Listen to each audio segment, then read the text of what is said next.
तुम्हा सर्वांचं माझ्या YouTube चॅनलमध्ये पुन्हा एकदा स्वागत आहे. तर आजच्या व्हिडिओमध्ये आपण इयत्ता 9वी ची जी प्रथम सत्र परीक्षा होणार आहे 2024 मध्ये. तर त्या प्रथम सत्र परीक्षेसाठी आपण एक प्रश्नपत्रिका तयार केलेली आहे. 2024 मध्ये होणाऱ्या परीक्षेसाठी सराव प्रश्नपत्रिका.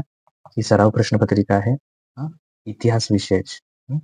तर इतिहास विषयाची एकूण 40 गुणांची ही प्रश्नपत्रिका असणार आहे. परीक्षेत तुम्हाला यासाठी 2 तास असणार आहे.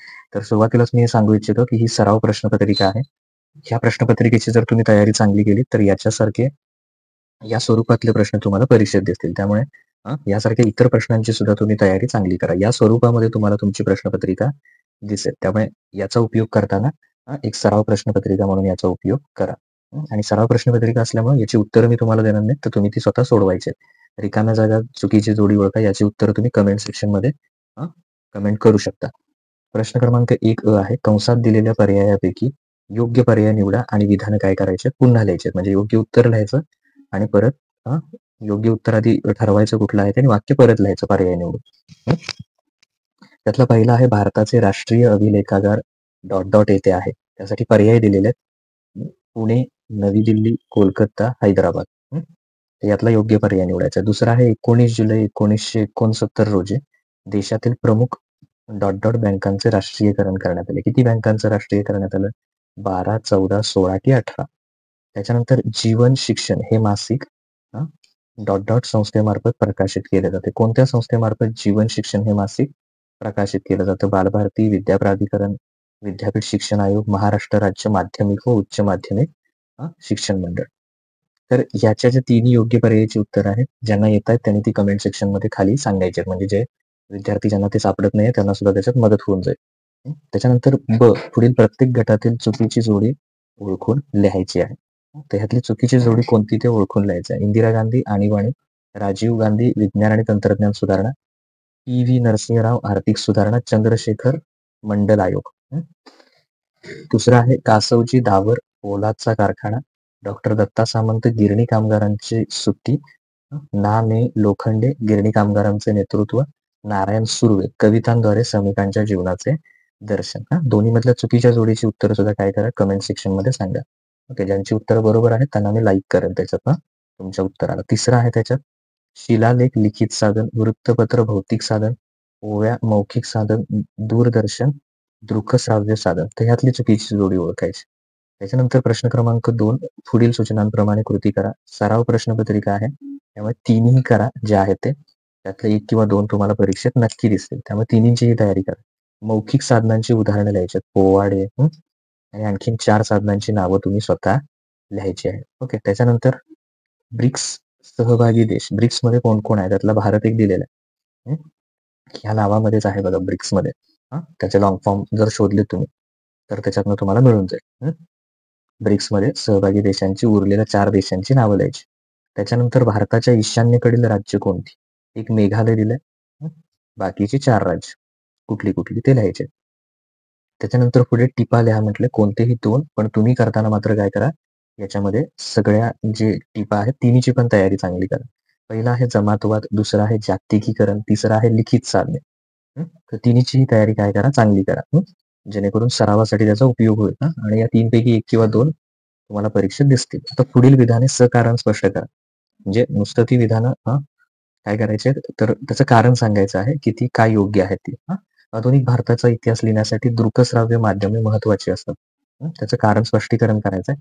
अमृतसर येथील सुवर्ण मंदिरात लष्कर पाठवावे लागले, त्याचं सुद्धा कारण स्पष्ट करायचं. त्याच्यानंतर तिसरं, स्वतंत्र भारताने मिश्र अर्थव्यवस्थेचा स्वीकार केला, त्याचंही कारण काय करायचं, स्पष्ट करायचं.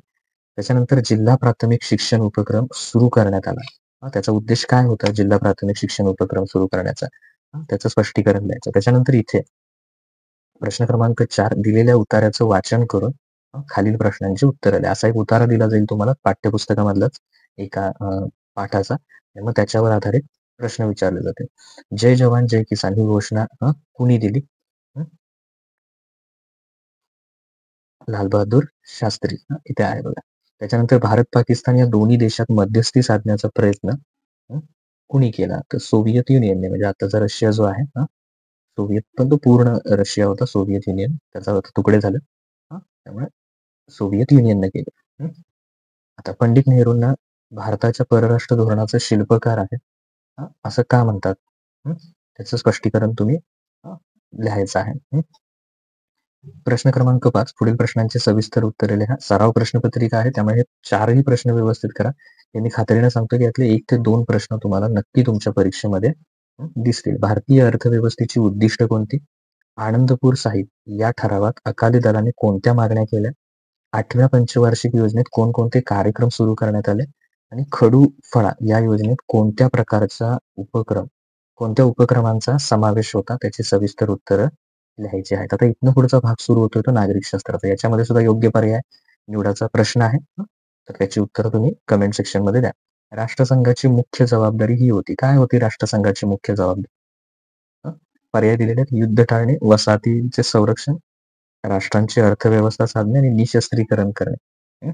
भारताचे ... हे सर्व संरक्षण दलाचे सरसेनापती असतात. कोण असतात? पर्याय दिलेले आहेत. प्रधानमंत्री, राष्ट्रपती, संरक्षण मंत्री की राज्यपाल. त्यातला योग्य पर्याय निवडायचा. त्याच्यानंतर प्रश्न 7, पुढील विधाने चूक की बरोबर ते सहकारण स्पष्ट करा. म्हणजे त्याचं कारण काय करायचं तुम्ही स्पष्ट करायचं. कोणतेही 2 असे करू नका. ही सराव प्रश्नपत्रिका आहे, त्यामुळे याच्यातले 1 किंवा 2 तुम्हाला परीक्षेत नक्की दिसतील, त्यामुळे तयारी चांगली करा. त्याच्यामध्ये पहिलं आहे, शीतयुद्धामुळे जगाचे एकध्रुवीकरण झाले. शीतयुद्धामुळे काय झालं? जगाचं एकध्रुवीकरण झालं. हे विधान आधी चूक आहे का बरोबर आहे ते ठरवा आणि त्याचं कारण द्या. का चुकीचं आहे किंवा का बरोबर आहे? भारत आणि पाकिस्तान यांच्यात कोणतेच वादग्रस्त प्रश्न नाहीत. तर हे विधान चूक की बरोबर ते सांगायचं आहे आणि त्याच्यावर त्याचं कारण स्पष्टीकरण द्यायचं. परराष्ट्र धोरण हे नेहमी बदलत असतं. तर हे परराष्ट्र धोरण नेहमी बदलत असतं. तर त्याचं चूक की बरोबर ते आधी सांगा आणि मग त्याचा स्पष्टीकरण पण द्या. आता इथं कोणतेही एक म्हटलंय, दोन्हीचीही तयारी करा. याचा नक्की उपयोग होईल तुम्हाला. पहिली संकल्पना स्पष्ट करायची आहे, परस्पर अवलंबन आणि राष्ट्रीय हितसंबंध. परस्पर अवलंबन आणि राष्ट्रीय हितसंबंध या 2 गोष्टी स्पष्ट करायच्या. आता ह्याच्यामध्ये पहिल्या महायुद्धातील सहभागी मित्र राष्ट्र.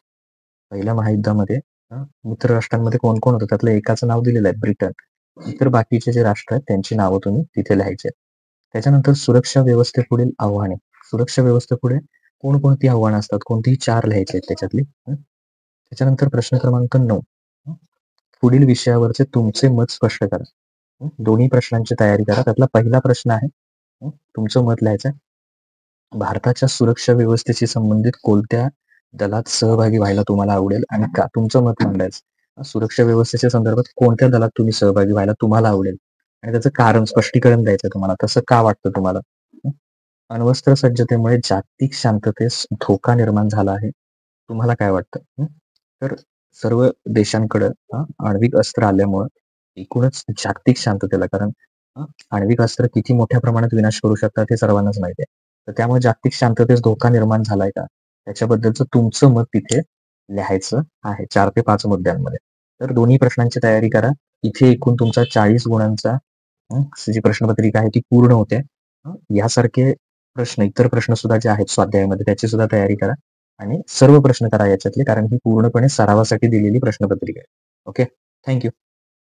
आणि इतर विषयाच्या सुद्धा आपण केलेल्या प्रश्नपत्रिका, त्याची लिंक खाली डिस्क्रिप्शन मध्ये आहे, तिथे जाऊन तुम्ही बघू शकता. Okay, thank you.